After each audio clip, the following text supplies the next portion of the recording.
As Professor Dumbledore says, magic always leaves traces, sometimes very distinctive traces. So, Foundables. These are spawning items, and they will spawn like Pokemon did in Pokemon Go.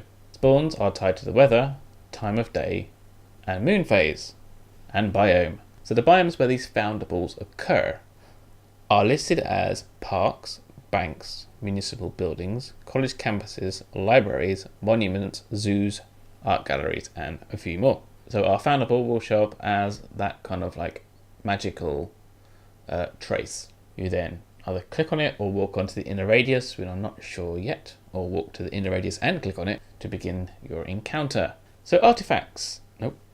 So Foundables can be artifacts, creatures, people, or memories out of time. And then they have a category. So our registry types are magical games and sports, oddities, mysterious artifacts, Ministry of Magic, dark arts, magizoology, care of magical creatures, wonders of the wizarding world, legends of Hogwarts, and Hogwarts School. So within these different areas, you will find different Foundables.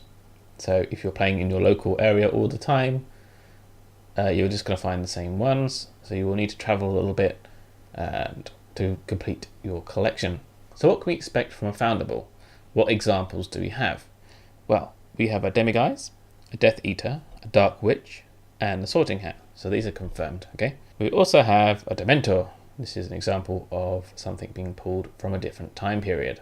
We also have Hippogriff, Thestral, Baby Dragon, Hagrid himself. So our Confoundable. So each Foundable, so our Demiguise, for example, will have a Confoundable that we need to negate to free that Foundable. So far we have seen two types of Confoundable. The first one is where you simply cast a counter spell to free that Foundable. So the Demiguise, you need to cast a counter spell to break the chain and unlock the lock, and then that Demiguise is free, and then you get your rewards. The second encounter type is a combat encounter, and this is where it gets tricky. Now, the people who had the demo with Niantic, it said it took them maybe 3 or 4 goes to actually get the hang and defeat one of these objectives. So it's not easy. So it's not like chucking a Pokeball. Mind you, a Pokeball isn't always 100%, but yeah, you've got to have some challenge in your life, eh?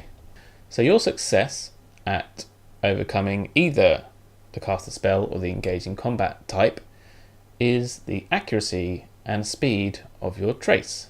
And also there is an element of luck on top of that as well. Now I do say AR is not mandatory, but to be fair, I think AR really does actually add to this experience, unlike Pokemon Go, which makes it kind of cumbersome. We go through our map, so we click on our icon to begin the AR experience. We then tap the 3 stars to start the engagement.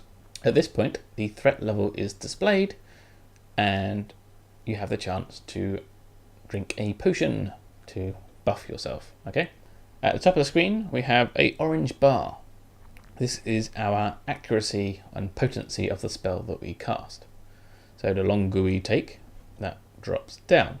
And the less accurate we are with our casting, the faster it drops down as well. We have our energy indicator in the bottom left. So this, in this case, casting a single spell uses 1 unit of energy. On the bottom right, we have our potions icon. We can tap this at any time that you take a potion. There are 10 potions at launch. The one displayed is the Potent Extimulo Potion. And this greatly improves your cast. And you get 3 attempts at each cast with this potion. So this is the only potion we actually know what it does. So the caster spell encounter. How do you win? Defeat the Confoundable with a spell or multiple spells, depending on the difficulty. You have no risk of being injured in this game or in this type of encounter. How you lose? You run out of energy, and you could possibly run out of time on this one. If at any time you realise it's not going so well and you want to get out of there, click the witch on the broom to take you back to the map. At this point, you may want to go to an inn to replenish your food, and that is a whole other video. So our combat, in this example we have our werewolf. So we go through the whole alert pop-up thing. We can walk around our werewolf in the AR mode before we begin our combat. We tap the 3 stars, which again seems to lock our screen for the AR. The background kind of freezes. Now the difference in the UI is mostly similar. At the bottom you've got your energy and your potions, but you also have 2 stamina bars at the top. And this is not health, this is stamina, because you don't die. And your Foundable doesn't die either, because that will kind of make it impossible to return the Foundable back to wherever it came from. So the actual encounter mechanics, you have to line up the recule thing to aim, essentially, because it will appear on different parts of the Foundable. And you then cast your spell. The spell is provided for you, and again, the potency of the spell depends upon your tracing accuracy and speed. Now it looks simple enough, but the people who were demoed the game, they did say that it took them a few goes to actually get it right. So they actually died 3 times before they actually managed to capture a werewolf. I think it was the one he was talking about specifically. So you cast your spell and you deal damage. Your opponent will then cast one back to try and deal you damage. Now it's not turn-based, so it's not your go, their go. They are on some sort of timer, so you may get a couple of shots in before they actually start to retaliate. I imagine the more complex the encounter, the more often they will retaliate, and probably the potency of the retaliation being much higher. Now, the footage we've been looking at is all game demo, so we use 1 energy point to cast, but this may change in the real world version. Bear in mind these guys only played for an hour, so they didn't actually have to build up all their skill tree.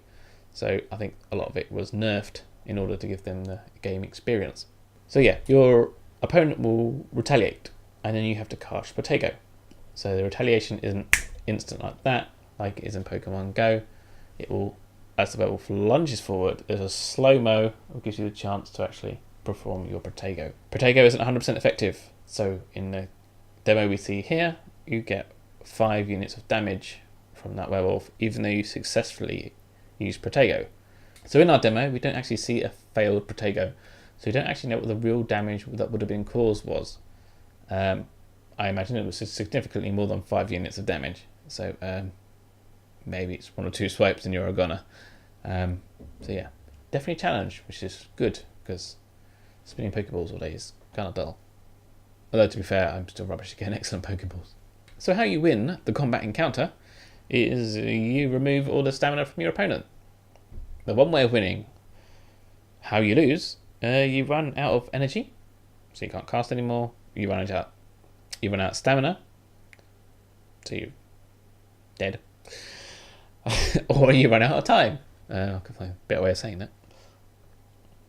At any point again, you can click the witch to escape the encounter. And again, at which point you may want to go to an inn to replenish your energy and potion stocks or whatever to come back again.